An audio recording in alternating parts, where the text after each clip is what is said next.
next topic is called as the correlative coding.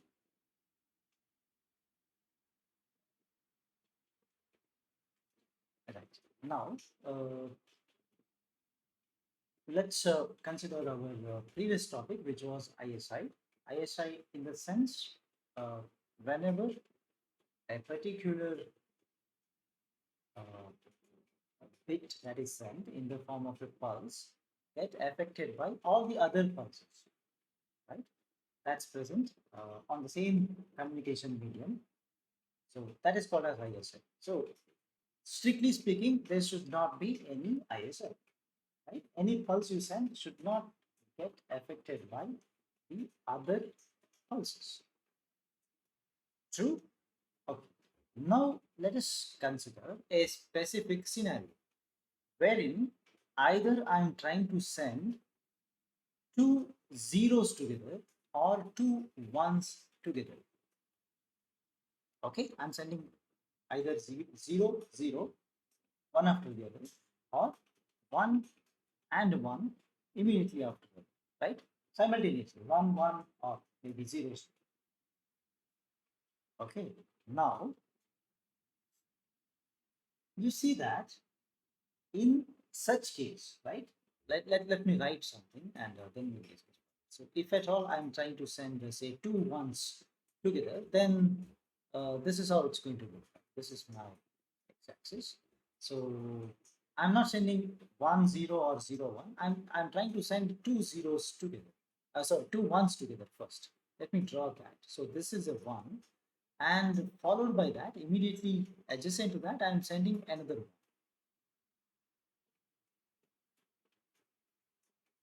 Okay, this is how it's going to look like actually, right? This is a 1 and this is another 1. Otherwise, I'm trying to send two zeros. That's all I'll try.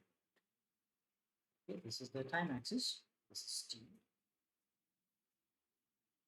t, and maybe I use a polar format. So it's minus a whenever I'm trying to send the 0.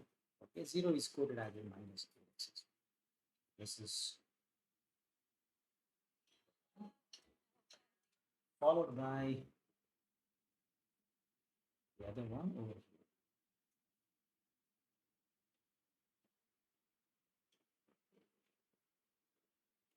Okay, so I try to denote this as 0 and 0.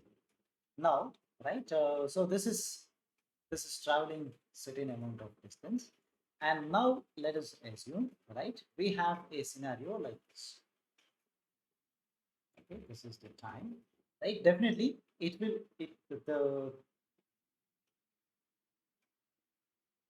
there will be ISI as expected. So previously what we saw, that there should not be any ISI, strictly speaking, no ISI. Okay, but now you see, maybe my, okay, let me try to mark the time axis. This is the bit duration. So maybe I will get something like this. This comes like this, and again you can see that the other pulse is also getting affected. That's okay. Now you see that this ISI is actually of no problem for, because both are ones, right? Anyway, right? There is no problem with this, right? Same thing happens with the other one as well. Whenever you have two zeros and two ones, right? I'll try to do this.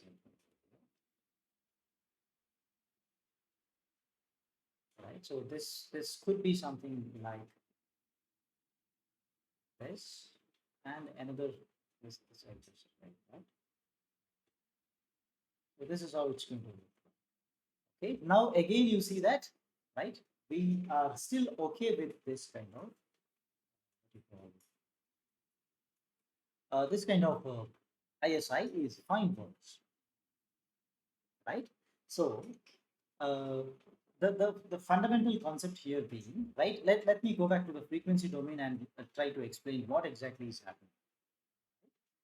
That is, what is the advantage if you are okay with this kind of representation? In a sense, this is called as a controlled ISI, right? I try to introduce the ISI in a controlled fashion, provided you have some advantage. Okay, so strictly speaking, we have to restrict ourselves to the concepts we discussed earlier, which says that no, you cannot have any ISI. But let's try to think once again what's going to happen if at all I have a controlled amount of ISI allowed, right? Will there be any advantage? Okay, that is again possible only when you have continuous ones or continuous zeros, only under such case, not in any other case. All right. Okay, let's look at this. So what we are trying to do now, we have two ones, right? Whenever you have a one, so we use a rectangular pulse as denoted over here. So its Fourier representation is a sinc function, correct? It's going to be a sinc function. So let's look at that. So let me try to define the pulse first. So let the p of n into tp is defined in the following fashion. This is 1 whenever the n takes values 0 and 1. Okay, it is 0 for any other case. So I write else. So you see two consecutive ones, right? I'm trying to assume. Okay, right. So this is just an analysis purpose. You can even take zeros for no problem. Okay. Now, so again, I'm trying to adapt to the NRZ signaling format. Again, I simply assume this. Okay. So, and you assume the NRZ format. Okay. Now, so binary symbol 1 is transmitted by P of T, right? If at all, what is the binary, what's the NRZ format, right? NRZ in the sense non-return to zero, right?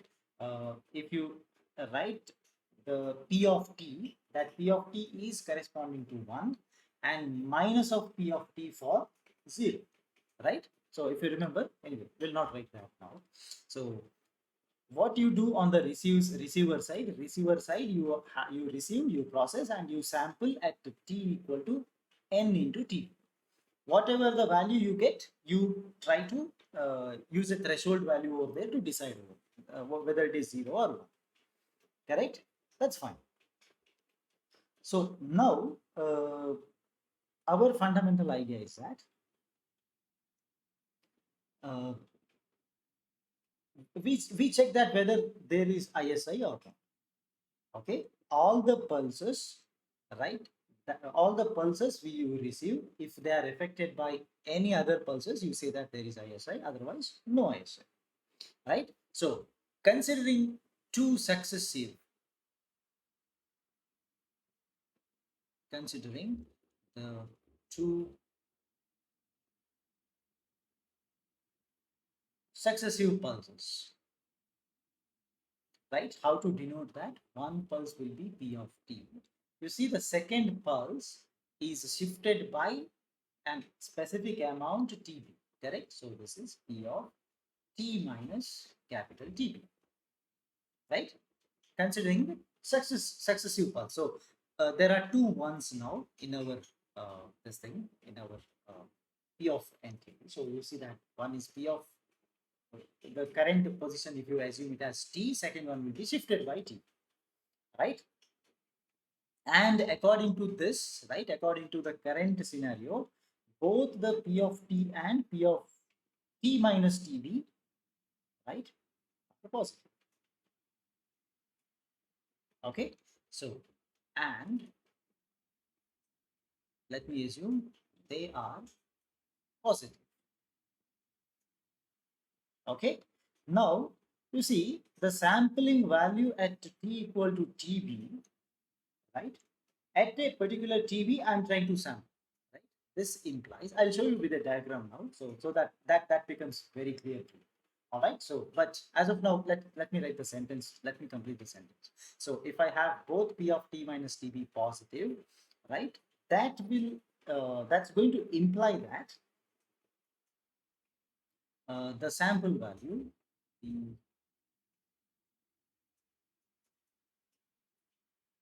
the sample value at t equal to tb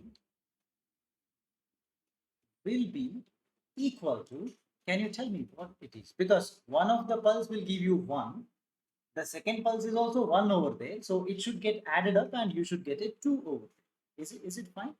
Will be equal to 2, right? So that is something like, if I try to demonstrate here, but if it is not clear, don't mind. Okay, so let me say that I'm sampling, this is 0, this is TB, this is 2 TB, and so on. Okay, I'm trying to sample at the exact center, let's assume TB, right? Here I'm sampling. This is my sampling interval. You see, there is one because of this, there is one more one because of this, right? Though the magnitude is not 2, but because of both symbols being present over there, it will be considered as 2. Are you okay? Right? You can think like that. Otherwise, I can actually show it in a different way, right? By adding the two different amplitudes. You see here, I have, this is coming to here, but at this point, I have a value that is this, another value this. So actually, my signal should be something like this, right? Signal itself should be high. Signal itself should be larger. So this point can be considered as 2. The magnitude is double. Are you okay with this notation, right? In the sense, signal's value is increased at TB because two values are overlapping on each other, so magnitude gets double. Are you okay? Right. So like that you can consider. Okay, so because of that, I'm saying the magnitude is considered as 2. It's double. I have one because of one pulse, another one because of the second pulse. So when you add up, it turns out to be equal to 2. All right. So similarly, I can just write another sentence. So this is similarly, if the P of t and the P of t minus tb, this is my other case, right? If they were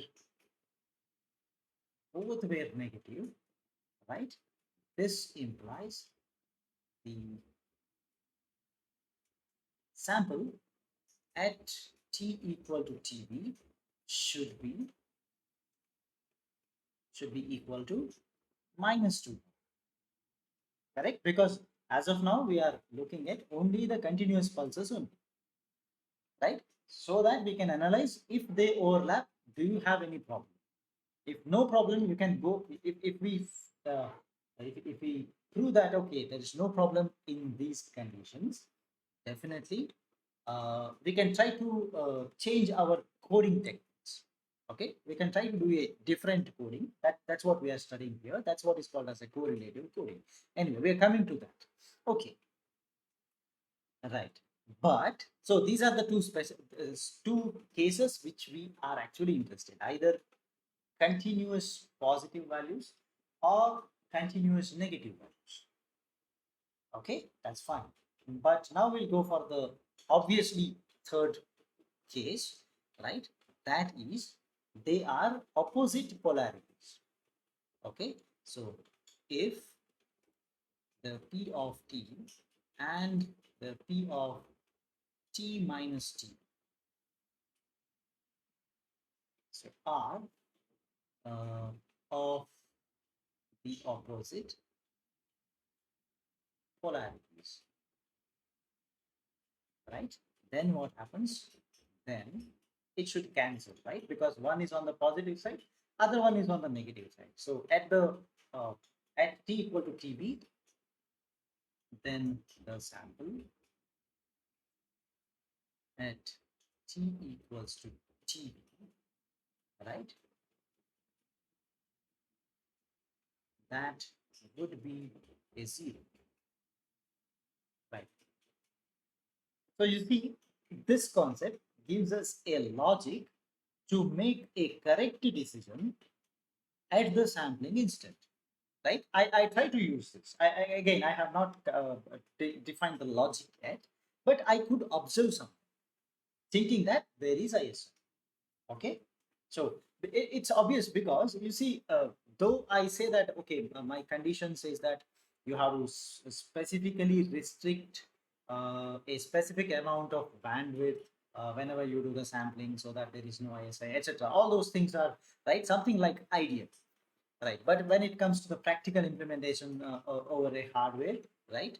So it's really hard to match those ideal assumptions or ideal conditions which you put it on a paper, saying that okay, this is how I want to design the particular transmitter or receiver, or in general any communication system. Okay, so right, that's an ideal scenario where whatever we discuss. But when it comes to the practical case, it's pretty hard to do that. Okay, so now I'll write the I'll derive the logic from this. Okay, so I can write, so therefore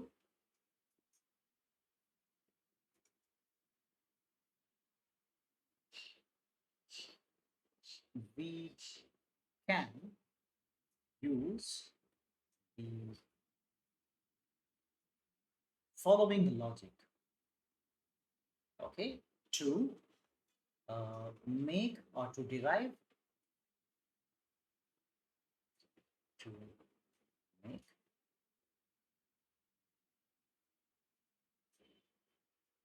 correct decisions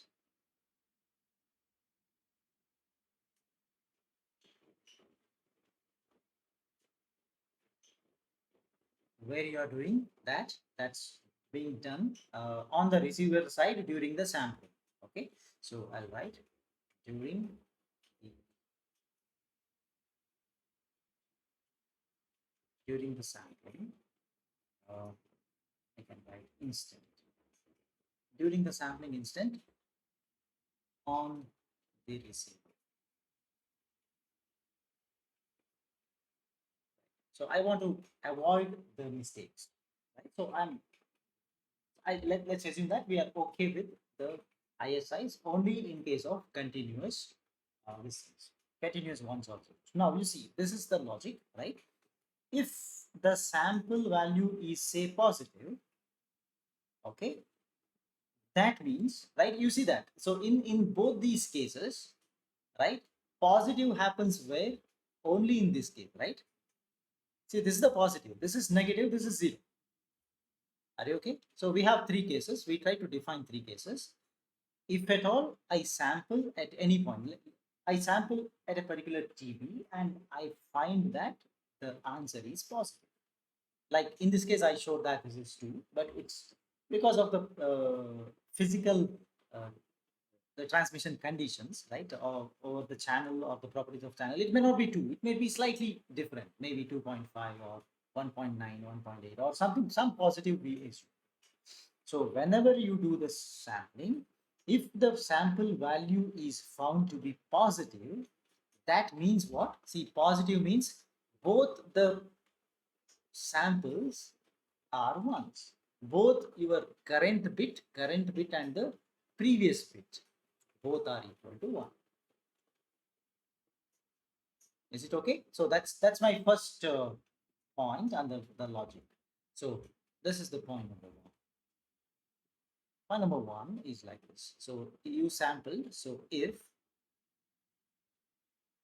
the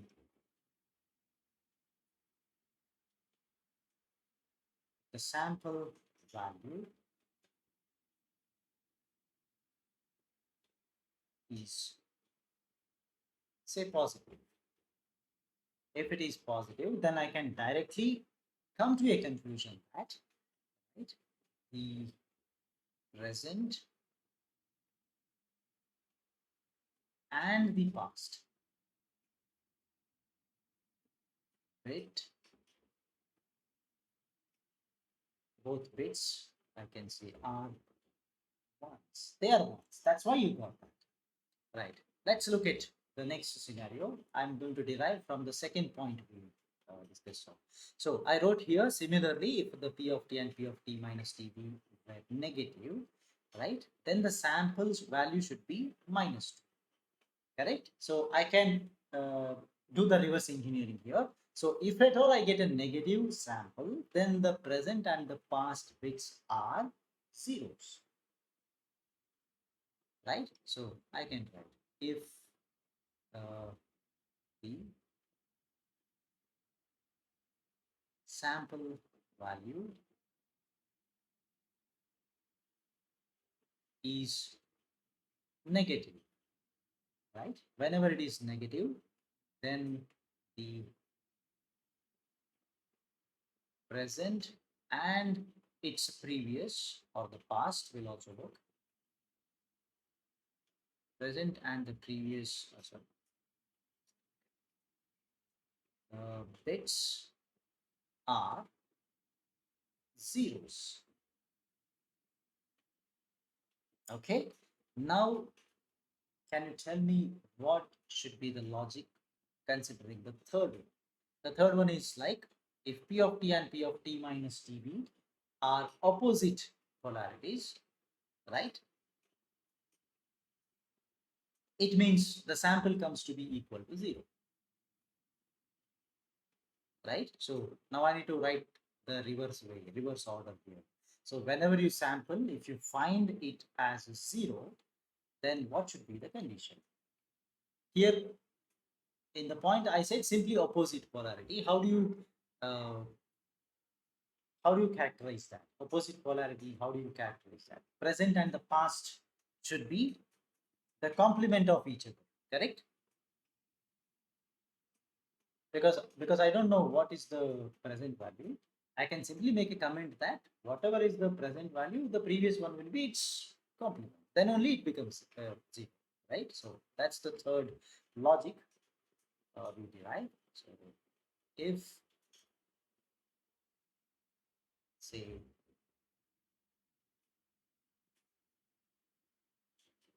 the sample value becomes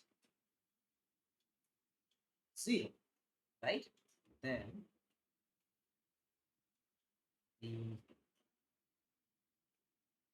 the present bit is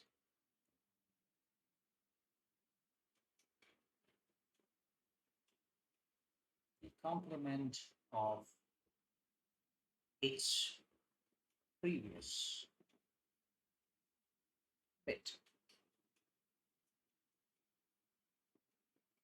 Okay. So the this kind of representation for in terms of coding is what is considered as a correlative coding, which allows you to introduce the ISI in a controlled manner. Okay, so this technique is called as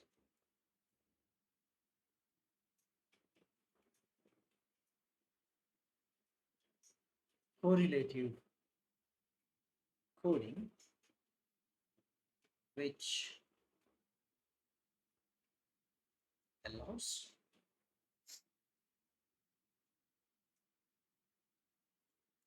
the controlled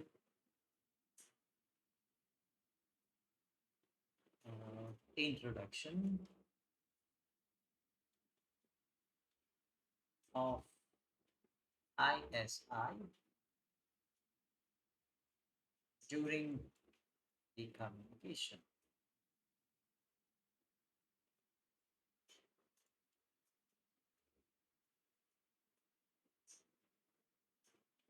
Okay, so now there are many varieties of correlative coding techniques available, right? We look at one of them, right? And that is called as one such correlative coding is what is called as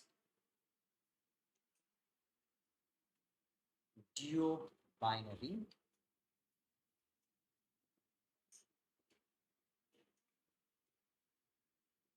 signal, right? So let's directly start looking at its block diagram. How this can be achieved, right? What is a duobinary signaling and how this helps us in introducing the ISI and not only that, if I introduce an ISI, that's not sufficient. I should be able to come back and make a proper decision, right? That's also equally important, isn't it? So it's not like while sending, I introduce ISI and I send to the channel. But on the receiver side, if you are not able to get back your original message which was sent, then this is of no use, right? Even after you increase your all, we can say that, okay, I increased the performance by doubling the bandwidth, etc. We can definitely say. But you see, right, it is of no use, right?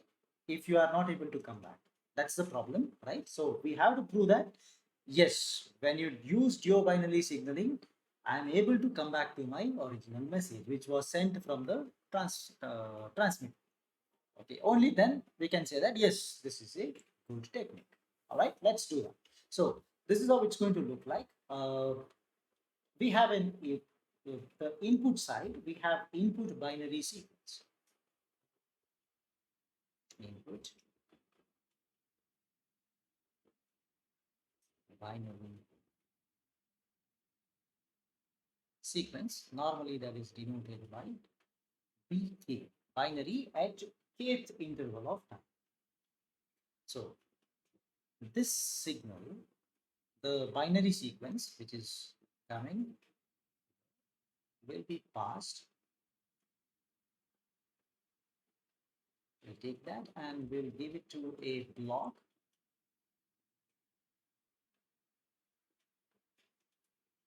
This block is actually a summing block. It performs the summation. Right. Summation of what signal? One is the signal which comes as it is, and the second term is called as a delay element. Right? It is delayed by specific amount that is equal to t. Right. Now this is what is going to happen. It's the same signal will be collected and given it as to the delay, and from the delay element you collect the delayed version and give it to this. So this is also getting added. So two inputs to the summer block. Okay, so it's as simple as that, right? Only this part is called as the duobinary conversion. Okay, then you see this is given to the channel. So in a sense, this is transmitted.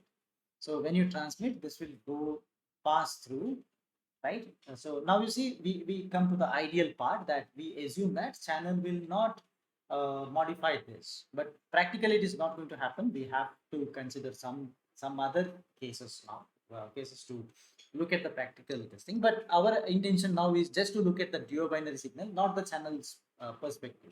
So what we do, we assume an ideal channel.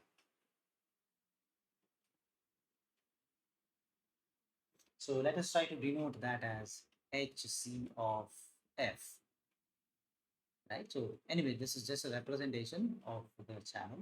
So once you pass through the channel and on the receiver side, this will be sampled, correct? So will not show the complete whatever channel.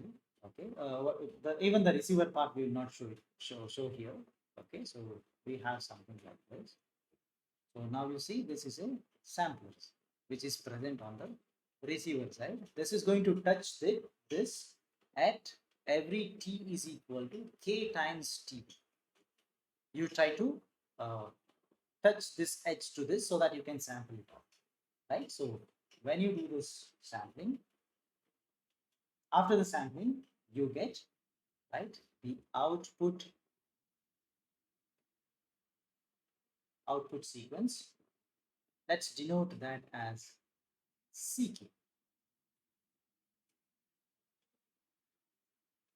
Okay, so some of the textbooks will slightly make modifications over here. That will be something like this. They will say that the whole system, whatever you see inside this red color, right? They call this by a name. Uh, that name is Duobinary conversion filter. Okay, don't get confused if they say like this. Okay, I'll just write the name: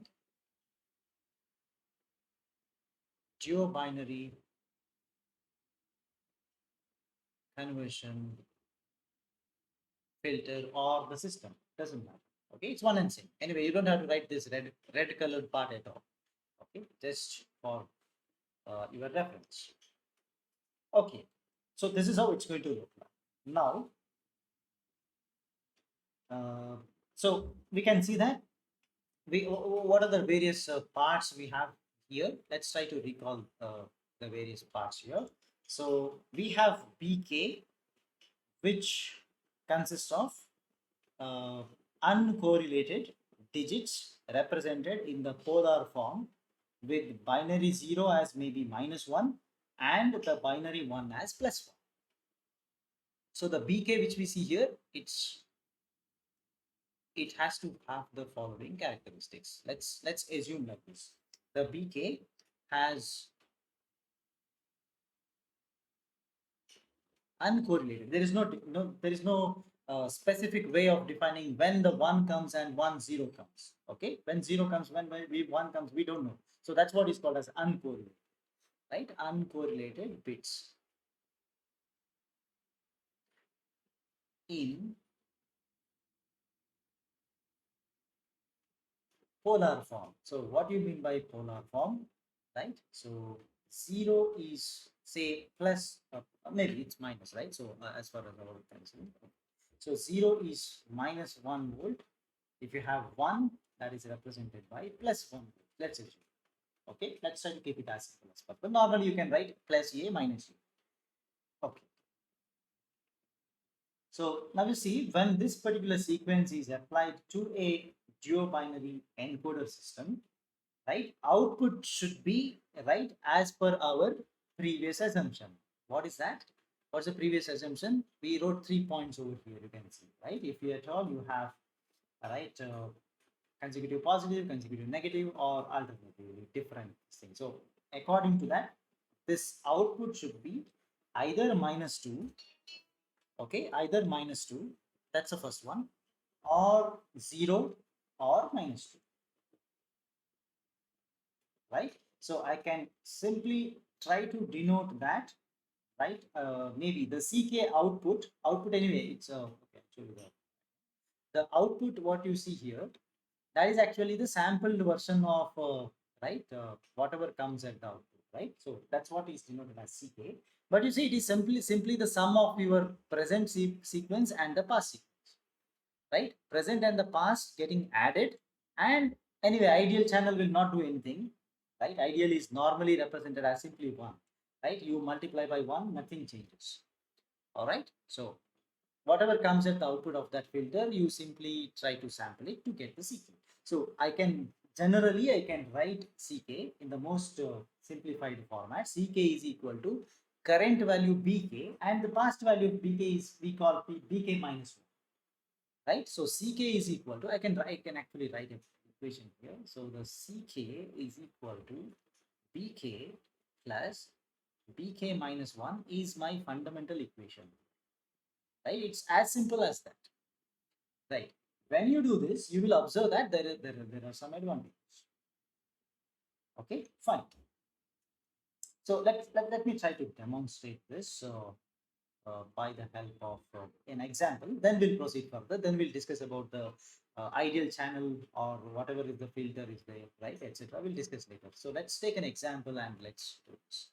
So this is an example, right? So let me assume that I have the BK values represented in the following notation. BK means it's the uh, it's a data stream that is coming, right? So I'll write like this. This is 0, say 0, 0, 1, 1, 0, 1, 0, 0, 1. All right, this is the incoming BK. But you see, I cannot use this as it is. I have to use the polar bk, right? I'll just write this as converted into the polar system. So we'll call it as polar version of the bk. You can call it as simply polar bk, doesn't matter. Where what is a 0? 0 is represented as -1 volt. So every 0 is -1, every 1 is +1. -1, this is +1, -1, -1, +1. Hope this is fine, right? It's simple conversion. Okay, let's proceed further. Now I am actually calculating, I'm trying to calculate the CK value, right? What is the CK? So according to our equation, CK is nothing but the BK value, okay, plus the BK minus 1, right? So anyway, for the first sample, there is no previous one. Correct. So I cannot do any calculation over here. Just leave it. So for this, I have a previous one, right? So this becomes like BK. Sorry, this is BK. The previous one becomes BK minus 1 for us, right? So I can do the calculation, right? So let's do that. So -1 added with -1. So this is what I'm going to write here. That is equal to, it's -2 now. You observe that 2 consecutive, so it becomes -2. Then, so next one will be -1 added with the +1, so 0. Correct? +1, you write a +2, positive. +1 -1, 0. +1 -1, 0. So whatever we discussed earlier, you can observe that happening over here, right? But then, so we have 3 zeros, then -1 is a -2, and the last one is 0. So that means what you are transmitting, right, in this, under this condition, you will transmit only this. This is what is getting transmitted. You are not transmitting this symbols, right? You are not transmitting the first. You simply are sending this. Okay, fine. So I sent this. This is received on the receiver side. Okay, let's assume some positive polarity is received. Let's take it as, right, uh, sorry, not pleasant, positive, my mistake, it's negative, right? Because you see that the first term is negative, I am negative, so zeros are assumed as zero because your the channel is ideal, it's not altering anything. So +2 becomes some positive quantity and so on. It's received in that format. Okay, so but ideally we assume that -2 itself has been received when you send a -2. Okay, right. Now on the receiver side, I have to do a reverse calculation. Correct? So when you do the reverse calculation, ideally speaking, this is what is the equation I'm trying to use. I'm trying to make an approximation of BK. I call that as BK cap. Okay, BK cap is equal to, I just know the CK value because this is what has been received, right? Minus, because previously some addition has been happening, right? It has to be uh, cancelled by doing a subtraction. I'll do the BK -1 cap, in a sense the past value, right? Again, I cannot start from the first one. I'll first value is not available because for that value you don't have any previous value. Okay, so you assume whatever was left out over there, right? That itself you assume that is a -1. But now onwards you can do that. So this minus this is what you are going to write over here because CK is here. CK minus BK minus 1. BK minus 1 is this. Subtract and write. So that is -2 minus -1. I hope that is fine, right? So this becomes -2 plus 1. I actually have performing addition here, right? So +1. So it is -1, right? Then 0 minus -1 is a +1. So 2 minus 1 is 1. 0 minus 1 is -1. 0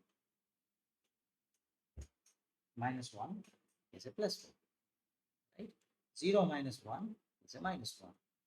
minus 2 minus 1, minus of 2 minus of minus 1 is minus 1, 0 minus minus 1 is a plus 1. Okay,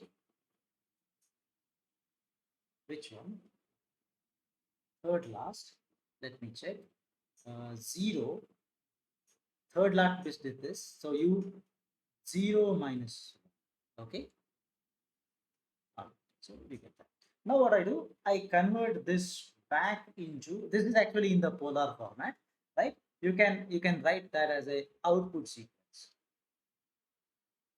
where you convert your polar back into the binary. Okay, so minus 1 becomes a 0, minus 1 becomes a 0, 1 becomes 1, retains as 1. So minus 1 becomes 0, 1 is 1, this is 0, this is 0, this is 1. Okay, so I want you to compare the first line and the last line. So this is what was my message signal which I wanted to send, and uh, this is what I received. Okay, it can be concluded that yes, I am able to receive what has been sent. Okay, again, this is by introducing, even after introducing a controlled way of ISI. So I try to bring the ISI into picture whenever I have two consecutive ones or zeros, right? I'm still able to manage two groups, correct? Right. So that's a fundamental concept of a duobinary signal. Right. Now, let us look at the frequency response of the channel which we have assumed, right? So that means it is a ideal channel, right? Now, whatever you apply to that particular ideal channel, it will be passed through a ideal impulse response. Ideal impulse response means it is one, right? That's why I told it looks like one for you. Whatever is given to that, it will simply pass that to the output. Right? Okay, I have to talk about that. So anyway, this method is fine for you, right? This the coding technique which we have used here should be fine.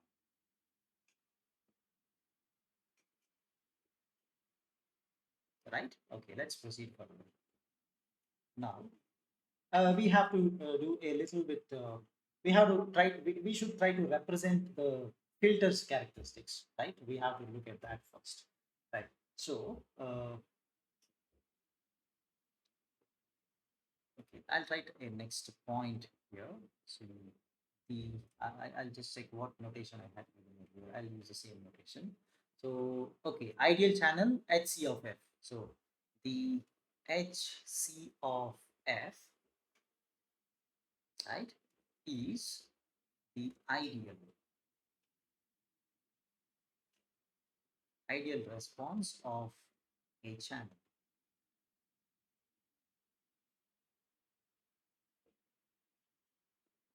right? So what do you mean by this ideal response? If you apply an impulse that generates two impulses at the output, okay, that's the point. So the pulses are converted into a continuous waveform. That's by the HC of F.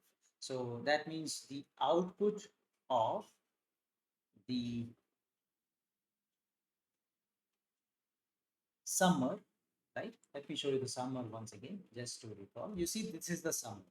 This is the output I am talking about. This gets converted into a continuous waveform over here, right? That continuous waveform is what you are trying to sample to get a single value uh, over here. Okay, that's the sampler. Okay, I'm just trying to write what happens here. So if at all this comes for larger marks or something, you need contents to write. Otherwise, whatever is happening here, you already know. Okay, by this example. But we need some more points to be to write whenever, if at all, some larger question comes. Okay, right. So the output of the summer uh, gets converted to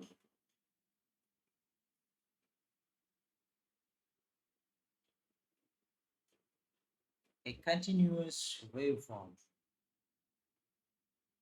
It gets converted into a continuous waveform by this filter HC of F. It's actually the channel, right? Now you see whatever continuous waveform you have, right? That gets sampled at the sampler. Okay, so this output of HC of F, which means it is continuous, right? So output is sampled at t equal to k times TB to get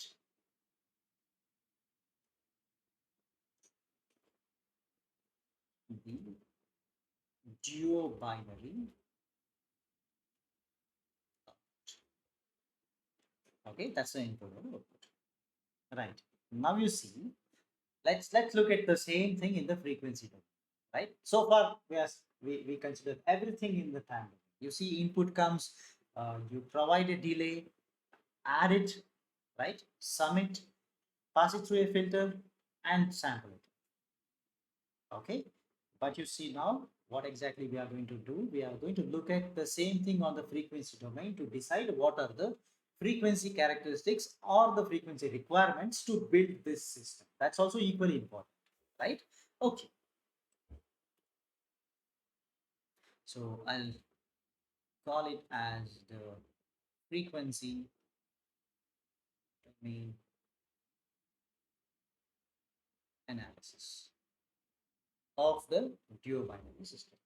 Right. Anyway, there is an input coming, right? It's represented in terms of pulses. So we know what will be its Fourier representation. Let's hold on to that. No problem with that.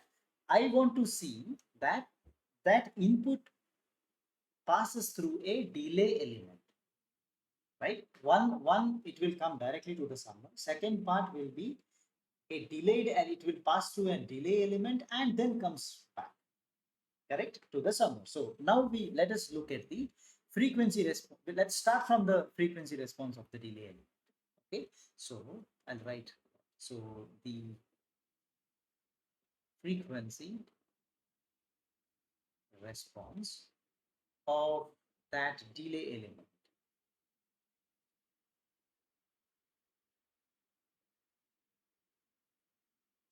Delay element is, are you able to recall something if you have x of t as x of f, right? X of t minus, say, t minus 1. It's a delay by 1 unit. T minus 2 or t minus capital K, t minus capital TB. How it should look like? This should be equal to the response equal to whenever you have shift in time domain, because delay is shifting, correct? Recall one property we studied in signals and systems. There is a delay in time domain. Time domain shifting corresponds to frequency domain multiplication by exponential. Are you aware of recalling that? Something like this. It may not be the appropriate notation, but still, okay. If you have x of t as x of f, right? If you shift this x of t minus, say, tb, should be the same x of f into e to the power minus j. I'll write 2 pi f into t, right? You see there is multiplication happening, right, with the original function. This is what I'm talking about. So the again, this is a property. I'm not applying a property here, but I just wanted you to recall something related to this. Okay, this is what I'm trying to use, but not the exact one. Okay, so let me try to write it in this way. This is equal to e to the power minus j. I just need the response of the delay, e to the minus j 2 pi uh, f into tb. That's the response. The delay means on the frequency side you multiply by this number. Okay, right. So the you see on one channel That means, see, the word channel refers to the different parts of signals, right? One signal is coming here, so this is a channel, this is other channel, right?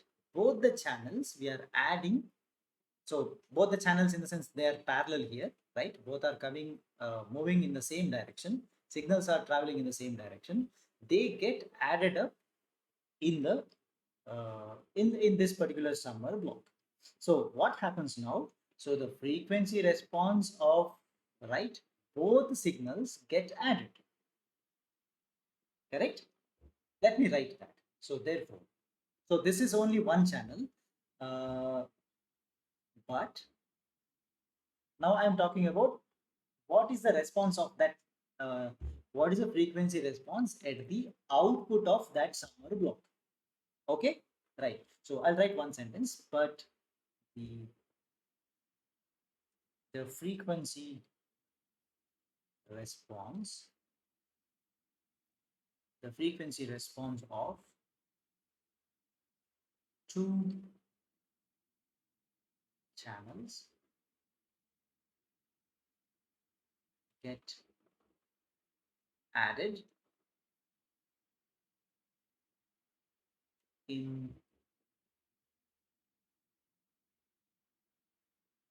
the summer block. Okay, let me show you something. Right, let me write the frequency domain representation here itself for the time being, just for your reference. Now you see I don't have any block, so it's something like I'm multiplying by 1, so its response is 1 over here. Okay, whatever I wrote here, I'm writing in the bracket, it's the frequency domain, right, representation.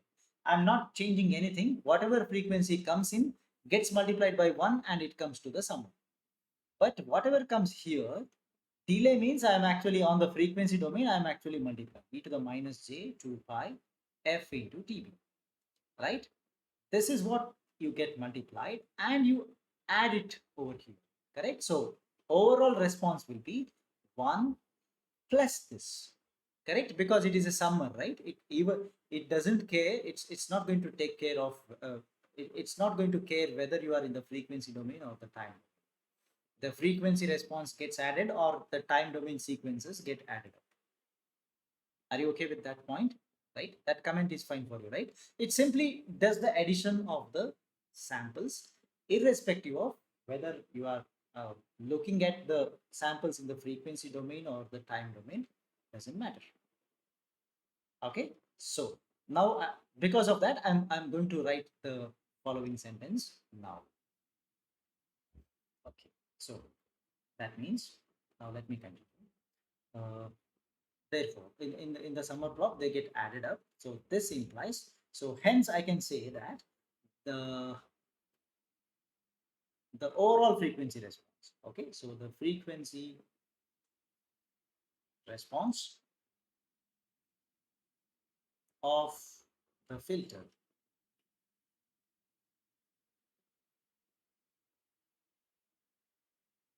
of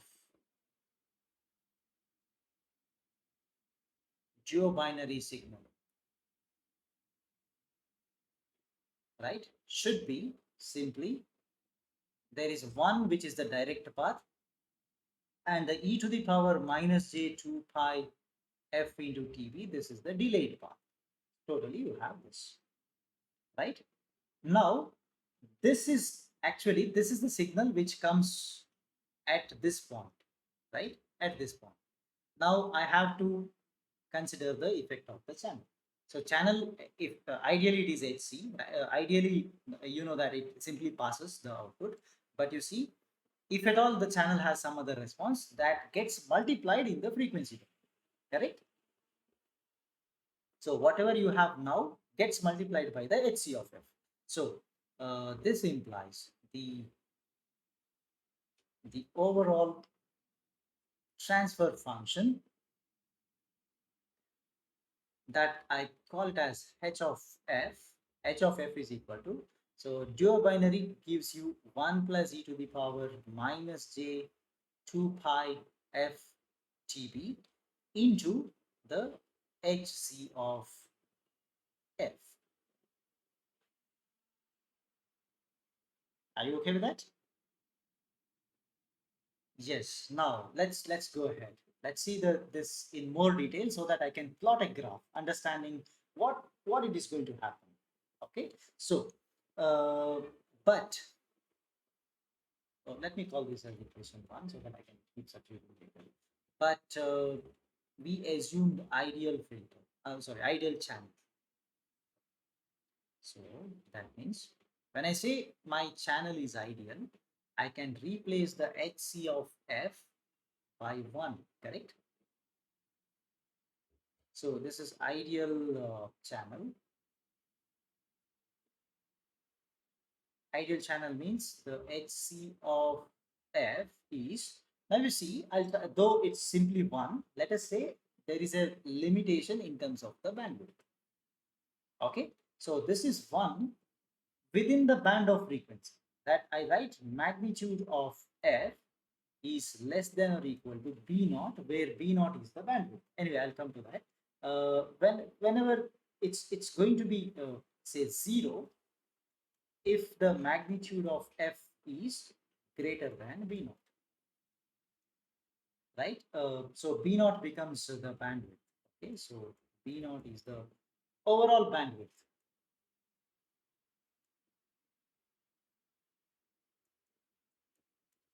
This is the total bandwidth. Now you see, it's something like this. The HC of F is something like this. So let's say this is B naught and this is minus B naught. Now, whenever the frequency, magnitude of frequency is between the B naughts, in the sense positive or negative, doesn't matter. Whenever it lies within that, its amplitude is 1. Okay. And as soon as you cross, you are more than B naught, either on this side over here or on the other side. Okay, that is over here. You see, it is 0. This is the ideal uh, HC of F. I'll write HC of F over here. So this is what is the ideal case. F frequency versus the magnitude of the ideal filter, ideal channel.